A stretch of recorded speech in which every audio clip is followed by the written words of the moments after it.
In the frozen heart of Saint Petersburg, where the Neva River slept beneath layers of glass-cold ice, lived Aleksandr, a quiet painter known for capturing sorrow in shades of blue. His life was a silent winter until he met Elena Volkova, a brilliant young pianist who played with the fire of 1,000 storms. Their meeting was accidental. He had taken shelter from the snow inside a small theater where she was rehearsing. The first note she played struck something in him that had been asleep for years. She looked up, their eyes met, and time shivered and stopped.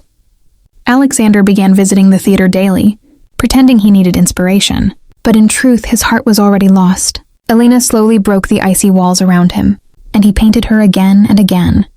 Eyes full of starlight, hands trembling with music, a soul fighting unseen battles. She confessed that she was not free. Her family had arranged her marriage to Roman Mirov, a powerful businessman whose influence shadowed everything she loved.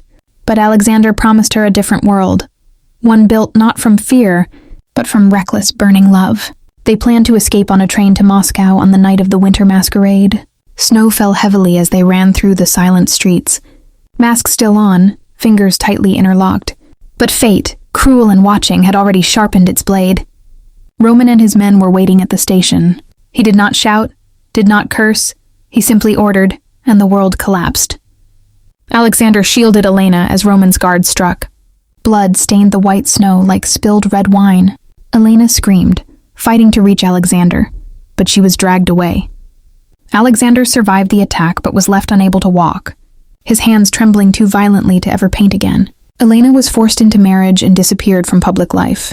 2 years later, on a cold December evening, she returned secretly to the abandoned gallery where Aleksandr once painted her.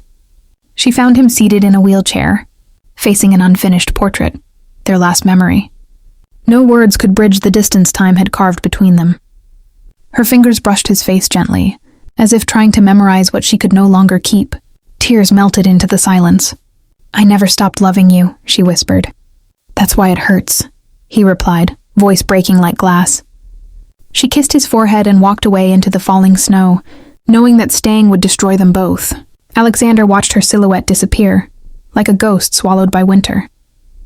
He never painted again, but every night he lit a candle by the frozen window, waiting for a miracle that never came.